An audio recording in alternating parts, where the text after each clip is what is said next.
From Cahuita, we drove over the Cordillera Mountains back to Alajuela in the Central Valley.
An overnight stay back at Los Alemanes gave us a chance to wash some clothes and to get the inside scoop from our hosts Gitti and Kalle, who were experts on what to see and to do in Costa Rica.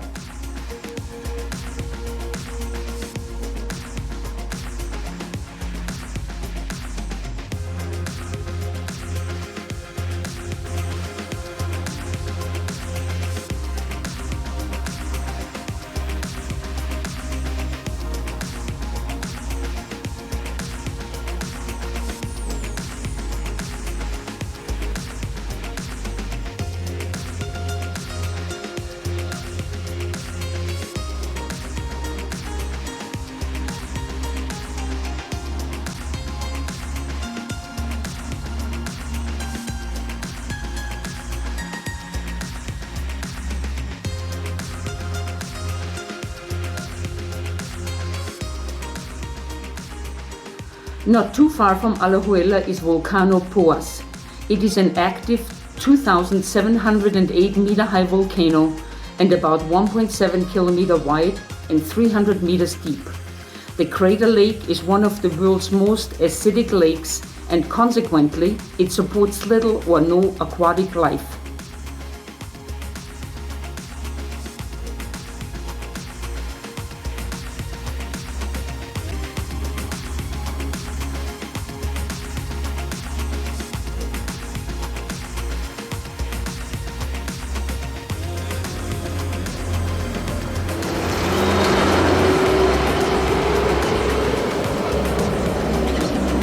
Traveling south from Alajuela, we were faced with a detour and got promptly stuck in the soft, rain-drenched ditches of the new unpaved side road. But heavy equipment and manpower were readily available, so we continued crossing the Cordilleras up high mountain roads and deep valleys.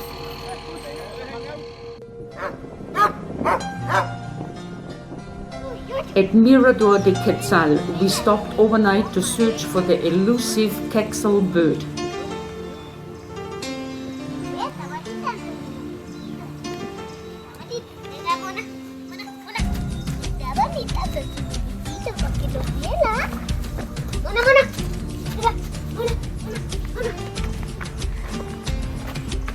The cabins were like European mountain chalets at a height of 2,600 meters.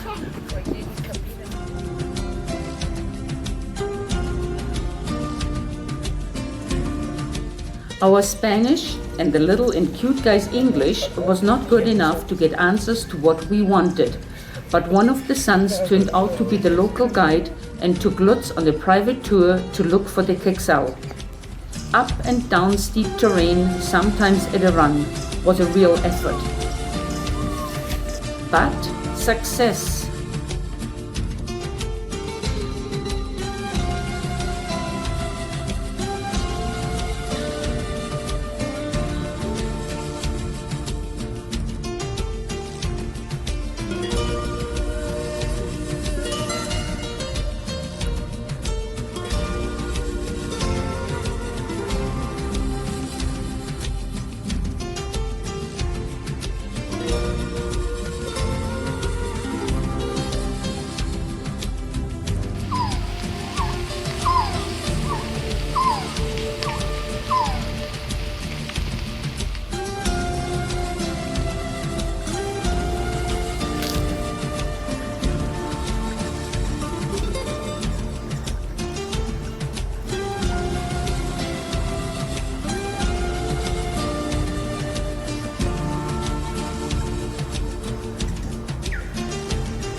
We seemed to have been the only guests and could enjoy a fabulous sunset and a home-cooked meal.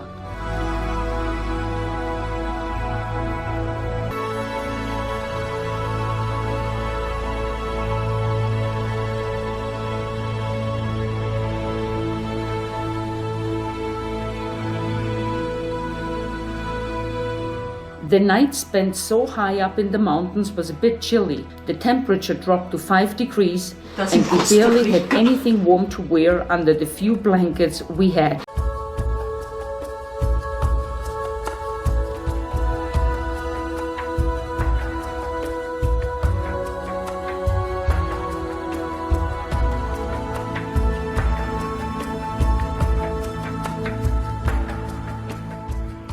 But the sun was out like every other day the next morning, and we were off on our quest to take more pictures of the Quetzal. This time we drove even higher and further, and there he was, the resplendent Quetzal.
Down at the Pacific coast, we watched a different kind of beautiful bird, a flock of macaws, shrieking and displaying their beautiful colors in the evening sun.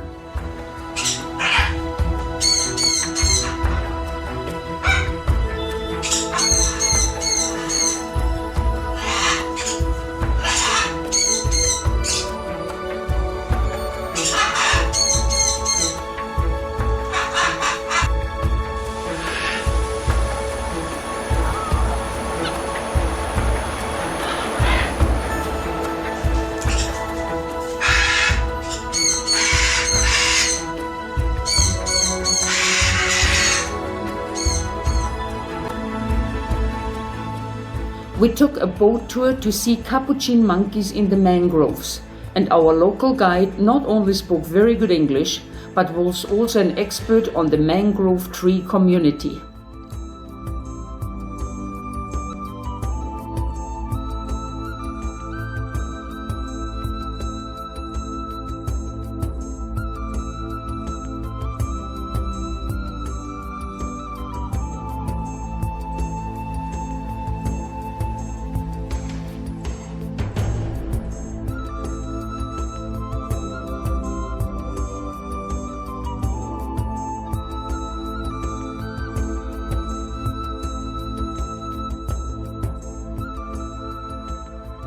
Worldwide, about 110 species are considered mangroves, in the sense of being a tree that grows in a saline swamp or intertidal zones.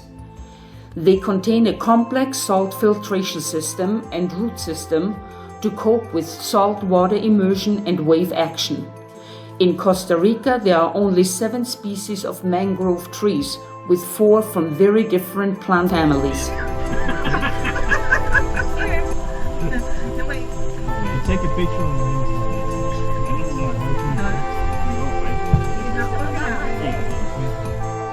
Curiosity got the best of that family of capuchin monkeys. They are not fed, but fresh water was offered and gladly accepted. You have to learn how to share. Now there's a Scarf Junior in the back, so they're all burying their teeth, showing respect to Junior. Come. That doesn't mean that it's gonna bite me, but it's actually saying this is my territory.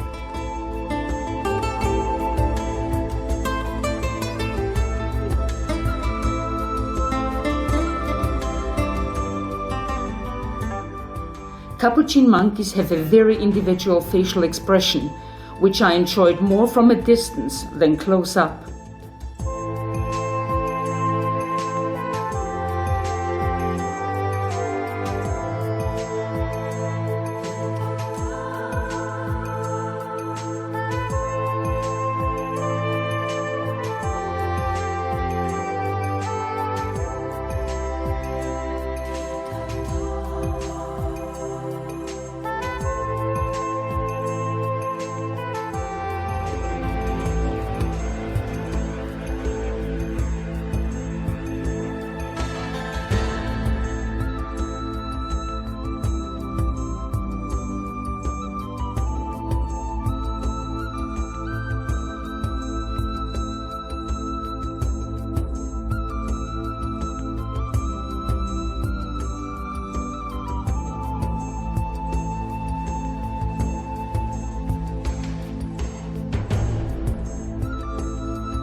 During our travel throughout Costa Rica, we were surprised and disappointed how much native forest and land was given up for agriculture and monocultures, such as bananas, pineapples, and palm oil fruit.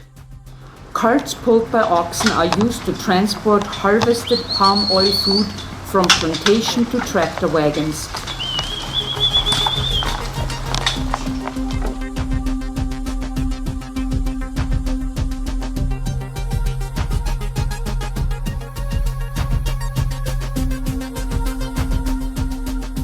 Each seed pod can weigh well over 100 pounds.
One of our highlights was a private boat tour on the Tarcoles River. It was low tide and crocs were sunbathing on the riverbanks. Jimmy, the captain, was very daring and fed the 16-foot resident croc some chicken parts, while Chris, our guide, gave excellent commentaries and showed us the large diversity of bird life along the river.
Water crocodile on the sand, right here in front on the right side.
At Pura Vida Gardens, the cicada song was a constant all-around sound.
From Playa Hermosa, we drove to Punta Arenas to take the ferry to the peninsula of Nicoya.